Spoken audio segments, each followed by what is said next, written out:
Hai, selamat pagi. Hari ini kita akan bertemu kembali tahun 2021. Di tahun baru ini semoga kita semua dalam keadaan sehat. Kita akan melanjutkan bahasan kita tentang materi sistem informasi akuntansi. Kali ini kita akan membahas tentang proses bisnis dan pengendalian internal untuk siklus penjualan atau siklus pendapatan. Siklus pendapatan atau siklus penjualan termasuk siklus utama di perusahaan atau di entitas, karena dalam siklus ini akan dikelola bagaimana penjualan, kemudian bagaimana piutang harus dikelola, dan bagaimana penerimaan kas dari piutang tersebut harus dikelola. Nah, pertama kita akan membahas tentang apa itu siklus pendapatan. Nah, siklus pendapatan itu proses bisnis yang dilakukan terus-menerus, mulai dari penerimaan order, pemrosesan order, pengiriman barang, penagihan, sampai dengan pencatatan piutang kalau dia penjualan kredit, dan penerimaan kas atas penjualan atau pendapatan tersebut. Jadi sebenarnya proses bisnis dalam siklus penjualan atau siklus pendapatan meliputi penerimaan pesanan, ya, pemrosesan pesanan, kemudian juga otorisasi kredit. Selain otorisasi kredit, kemudian pengeluaran barang dari gudang, kemudian pengiriman barang, selanjutnya setelah barang dikirim proses penagihan, setelah proses penagihan adalah pencatatan ke jurnal dan buku besar, selanjutnya adalah transaksi penerimaan kas atas penerimaan penjualan atau penerimaan piutang, serta pencatatannya ke jurnal dan buku besar. Dalam proses bisnis ini dikenal dua sistem, yaitu dalam sistem manual dan sistem teknologi informasi atau menggunakan aplikasi. Nah, dalam masa-masa sekarang, masifnya perkembangan teknologi informasi membuat siklus ini sudah banyak diproses menggunakan teknologi informasi, sehingga beberapa proses atau beberapa fungsi yang dulunya dalam sistem manual ada itu bisa digantikan oleh sistem. Nah, meskipun demikian, kita akan membahas mulai dari bagaimana memprosesnya dalam sistem manual, sampai nanti kita membahasnya dalam sistem terintegrasi dengan teknologi informasi, dan terakhir kita akan membahas pengendalian internal yang terkait dengan siklus tersebut. Baik, yang pertama kita akan membahas alir proses penerimaan pesanan. Nah, proses penerimaan pesanan selalu dimulai dengan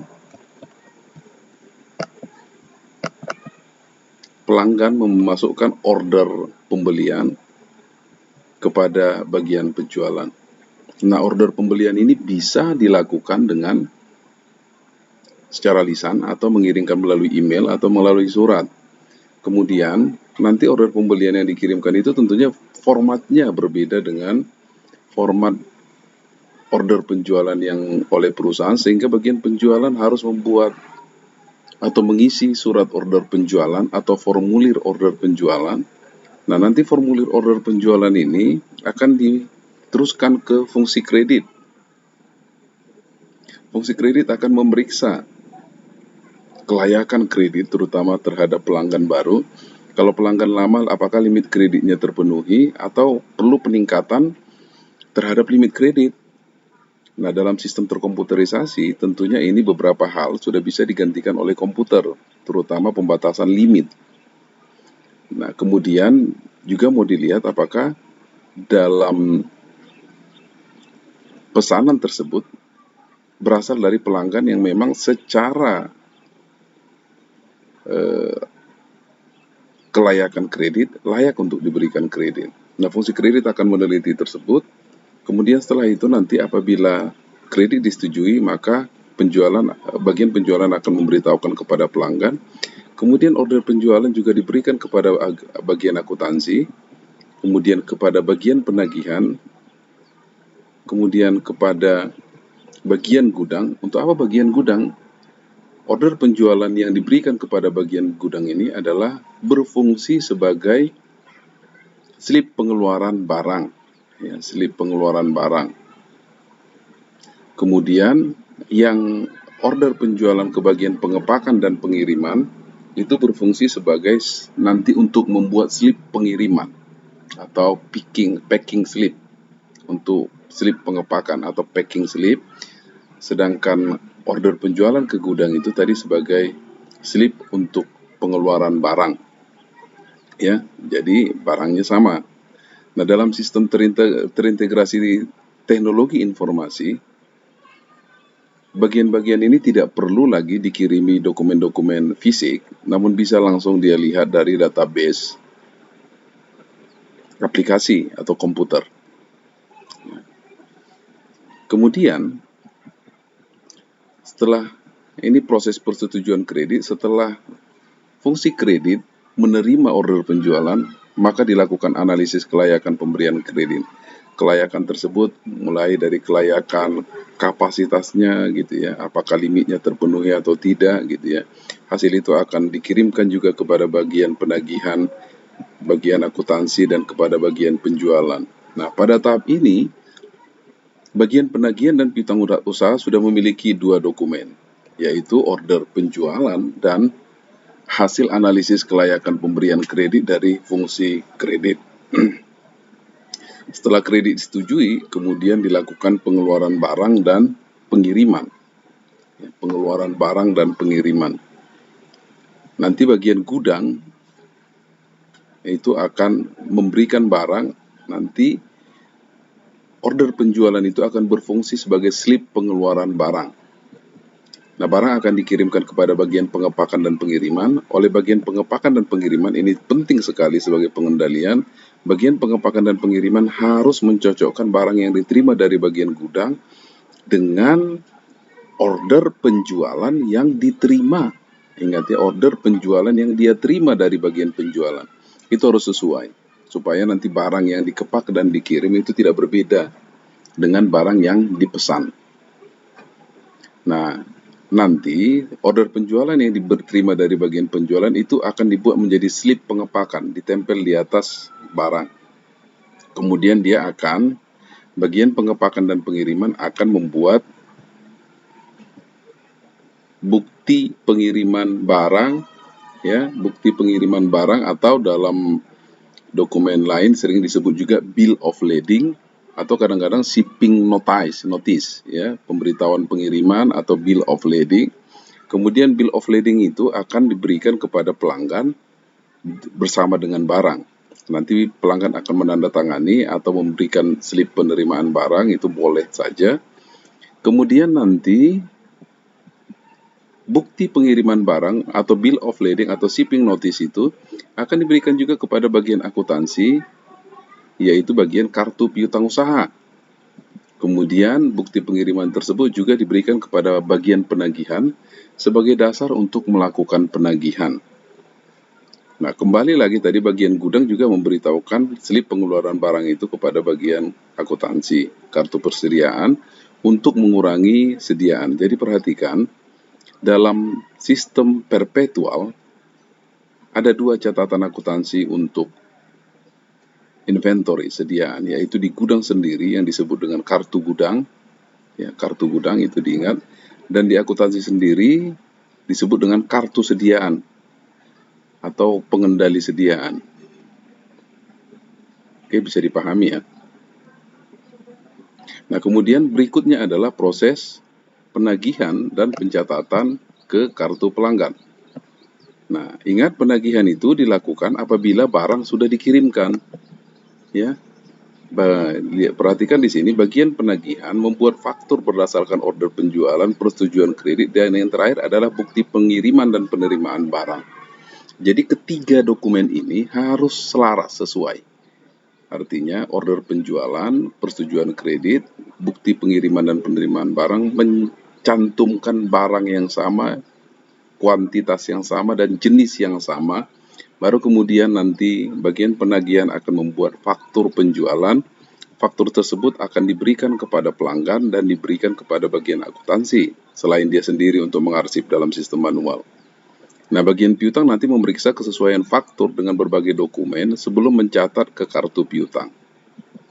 Ya, itu diperhatikan bahwa faktur dibuat oleh penagihan ketika barang sudah dikirimkan, itu titiknya ya. Kadang-kadang dalam sistem beberapa perusahaan faktur tidak dibuat, yang berfungsi sebagai faktur adalah bukti pengiriman. Ini mengurangi pencatatan ya, mengurangi dokumen-dokumen yang harus dikeluarkan. Namun kesamaannya adalah bahwa barang harus dikirim dulu, baru dibuat penagihan.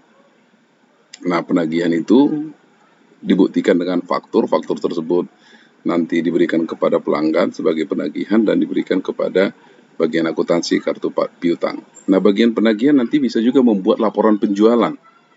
Ya, laporan penjualan berdasarkan pencatatannya ke jurnal penjualan. Ya, ini bagian penagihan. Nah, nanti dia akan mencatat ke jurnal penjualan. Jurnal penjualan nanti disarikan dalam lembar jurnal. Lembar jurnal inilah yang diberikan kepada bagian akuntansi atau buku besar. Ya, perhatikan bahwa bagian penagihan selain membuat jurnal juga membuat laporan penjualan berdasarkan jurnal penjualan. Itu akan diberikan kepada manajemen. Itu dalam sistem manual. Kemudian kita masuk kepada penerimaan kas dari piutang usaha, ya. Penerimaan kas dari piutang usaha. Nah, penerimaan kas dari piutang usaha ini dimulai dari inisiasi pelanggan untuk membayar, dia langsung ke fungsi penerimaan kas atau bisa saja melalui transfer bank atau juga pakai cek langsung ke situ. Nanti fungsi penerimaan kas akan menerima itu dan mencatatnya ke jurnal penerimaan kas. Ya, bukti kas masuk juga dibuat, diberikan kepada bagian akuntansi piutang usaha. Oke, nah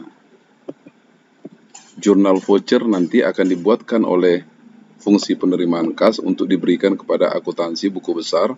Nanti jurnal voucher itulah dasar untuk memosting ke buku besar. Ya, perhatikan banyak fungsi yang terlibat sebelum pencatatan ke akuntansi. Perhatikan bahwa fungsi akuntansi itu yang mencatat dalam sistem manual, yang mencatat ke kartu piutang dan yang memosting ke buku besar itu harus dilakukan oleh orang yang berbeda. Jadi akuntansi atau buku besar itu sebagai pengendali, ya, pengendali. Sering disebut dengan kontrol ya, controlling account terhadap kartu piutang. Nah, nanti saldo piutang di buku besar harus sama dengan total saldo piutang dari setiap kartu piutang. Pekerjaan ini, monitoring ini akan dilakukan oleh fungsi internal auditor. Jadi seharusnya itu nggak boleh berbeda. Nah, perlu kamu perhatikan bahwa dalam sistem manual di sini bisa saja terjadi kecurangan yang disebut dengan lapping. Ya, lapping. Lapping itu apa? Menunda pencatatan penerimaan kas dari pelanggan. Ya, ditunda, kemudian uangnya mungkin dipakai juga dulu atau bagaimana, itu salah satu bentuk kecurangan. Kemudian nanti penerimaan dari pelanggan lain itu akan dicatatnya sebagai penerimaan dari pelanggan yang sebelumnya uangnya tidak dia catat. Jadi begitu seterusnya dia akan melakukan penghilangan sehingga uang yang dia pakai itu akan menunjukkan saldo yang tidak tepat karena dia melakukan kecurangan. Itu yang disebut lapping, menunda pencatatan penerimaan kas dari pelanggan. Nah, kenapa bisa terjadi lapping? Lapping itu bisa terjadi karena fungsi penerimaan kas itu sama dengan fungsi yang mencatat ke buku pembantu piutang, kartu piutang. Dan pokoknya fungsi pencatatan dan penerimaan kas itu dia pegang. Baik ke kartu piutang kalau ada, dan ke buku besar, ke jurnal itu dilakukannya. Jadi sehingga dia bisa menunda pencatatan. Nah, bagaimana cara mencegahnya? Ya, pisahkan antara fungsi pencatatan dan fungsi penerimaan kas. Namun untuk perusahaan-perusahaan yang kecil mungkin tidak memiliki sumber daya yang memadai, dia bisa saja menyatukan tapi dengan melakukan supervisi. Supervisi itu disebut dengan compensating control, kontrol yang mengimbangi, compensating control. Jadi fungsi penerimaan kas bisa saja disatukan tetapi harus dengan supervisi yang terus-menerus sehingga kecurangan itu tidak terjadi lapping. Oke, ini penerimaan kas dari piutang usaha. Nah, apa Yang terjadi kalau retur dan penyisian penjualan. Retur itu adalah pengembalian barang karena barangnya tidak sesuai dengan spesifikasi dari pelanggan kita. Penyisian penjualan itu barangnya tidak dikembalikan, namun bisa saja harganya dikurangi. Ya, jadi beda. Tapi intinya ada pengurangan piutang pada transaksi retur dan penyisian penjualan. Nah, ini apabila retur dan penyisian penjualan itu harus ada kesepakatan antara kita dengan pelanggan kita tentang penerimaan barang dan atau pengurangan harga dari barang tersebut. Ya, harus ada kesepakatan, harus ada otorisasi, sehingga nanti barang itu akan begini. Nanti pelanggan akan membawa barangnya dikembalikan, kemudian bagian penerimaan barang menghitung dan memeriksa barang. Nah, dalam sistem terkomputerisasi, nanti barang yang diterima itu diinput ke sistem, kemudian sistem akan memproses retur penjualan, itu akan kelihatan tampilannya di monitor, kemudian nanti akan disimpan retur penjualan itu di database mereka. Kemudian setelah itu mereka akan mencetak memo retur penjualan itu akan diberikan kepada pelanggan setelah disetujui atau di-approve, gitu ya. Nah, nanti oleh bagian penagihan dia bisa langsung melihat dari sini, kemudian sistem akan memproses memo kredit. Memo kredit itu memo untuk mengurangkan piutang usaha, ya. Kemudian setelah disimpan, nanti memo kredit itu akan langsung di posting ke jurnal umum, buku besar, dan buku pembantu. Ini secara otomatis, sehingga fungsi akuntansi itu bisa hilang dalam sistem terkomputerisasi. Kemudian memo kredit dicetak, memo kredit diberikan kepada pelanggan setelah disetujui atau di-approve. Ya. Artinya dengan begini prosesnya, maka dengan sendirinya piutang pelanggan akan berkurang karena penerimaan barang atau pengurangan harga. Gitu prosesnya ya. Jadi Anda harus memahami proses bisnis ini. Ya, inilah proses yang terjadi di perusahaan. Nah, penghapusan piutang itu salah satu bentuk pengurangan piutang. Jadi pengurangan piutang itu bisa karena pembayaran, karena retur, karena penyisian penjualan, dan penghapusan piutang. Nah, tidak sembarangan juga menghapus piutang. Harus ada bukti pengajuan kebangkrutan oleh pelanggan atau rekomendasi agen penagihan. Kemudian baru nanti oleh manajemen dilakukan penghapusan, dan penghapusan itu kalau menurut undang-undang pajak harus diumumkan juga, ya, harus diumumkan juga. Nah, kalau dalam proses bisnis umum harus diberitahukan kepada pelanggan. Kenapa? Supaya jangan ada lagi tagihan-tagihan yang mengatasnamakan perusahaan, tetapi nanti tagihan tersebut menjadi kecurangan atau dipakai untuk kepentingan pribadi. Ya, harus ada bukti pengajuan kebangkrutan oleh pelanggan. Oke, itu penghapusan piutang. Nah, dalam sistem terkomputerisasi, saya mengambil ini dari salah satu program aplikasi yang menurut saya bagus. Itu ada penawaran penjualan, pesanan penjualan, ini yang termasuk dalam siklus tersebut. Oke, nanti memasukkannya, ini penawaran penjualan, ini langsung tanggalnya gitu ya, jadi langsung terkoneksi. Kemudian nanti sistem tersebut akan langsung mencetak, memosting, dan mengupdate kartu sediaan, dan akan mengeluarkan ini order penjualan. Kemudian ketika akan mengirim,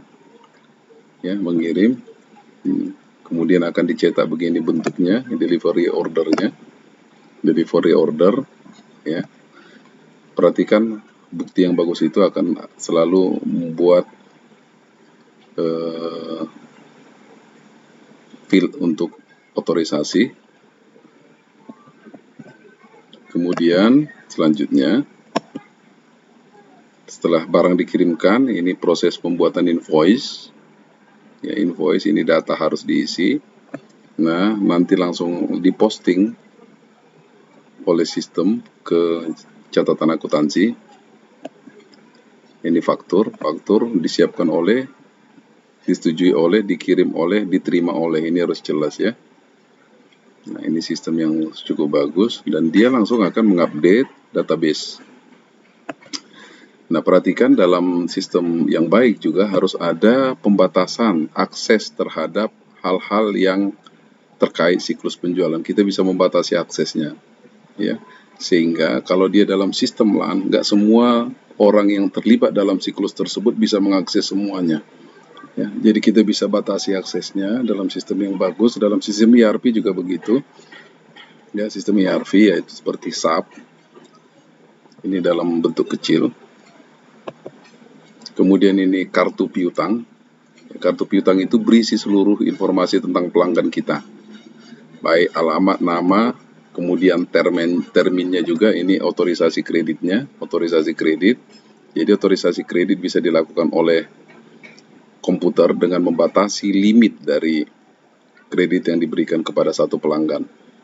Ya, jadi ini juga bisa kita batasi juga siapa yang bisa melakukan itu.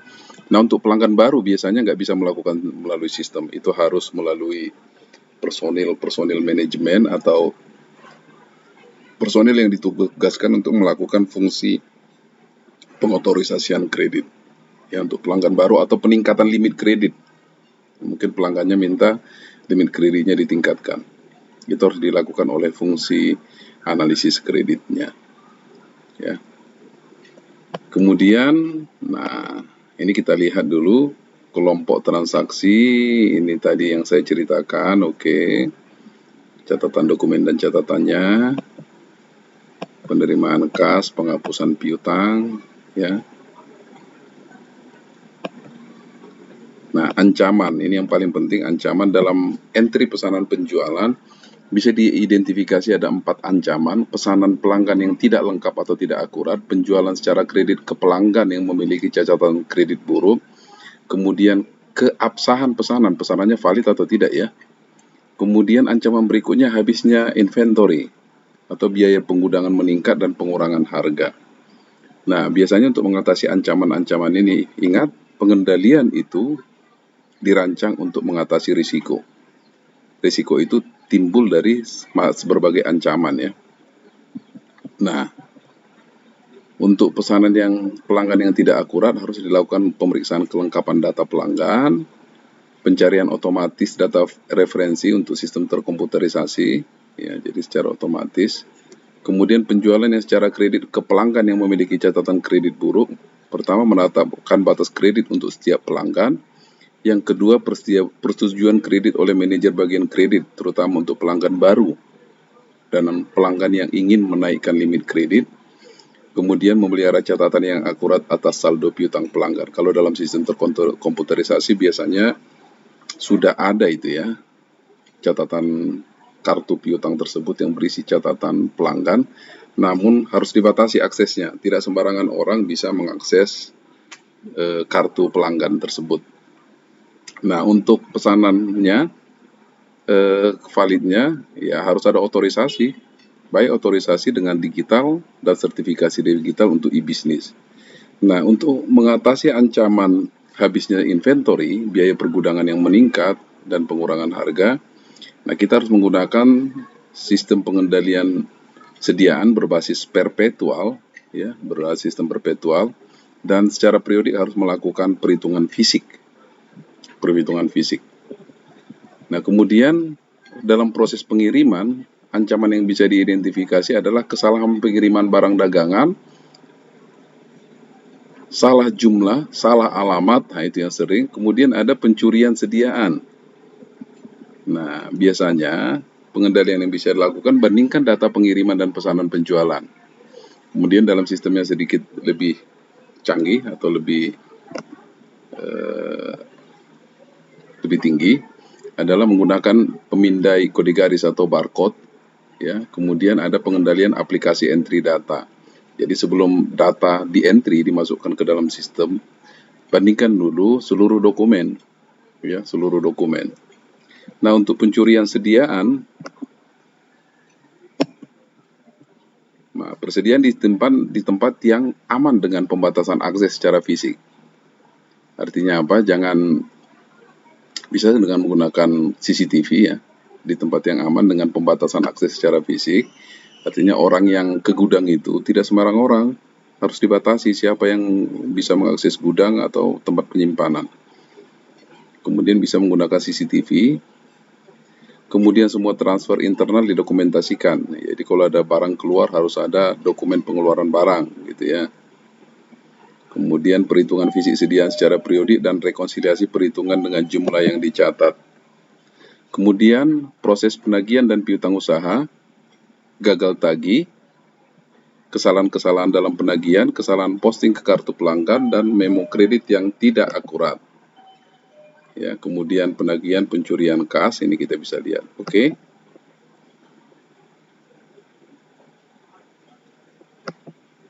Nah, demikianlah pertemuan kali ini. Mudah-mudahan ini bisa menambah pengetahuan kita. Oke.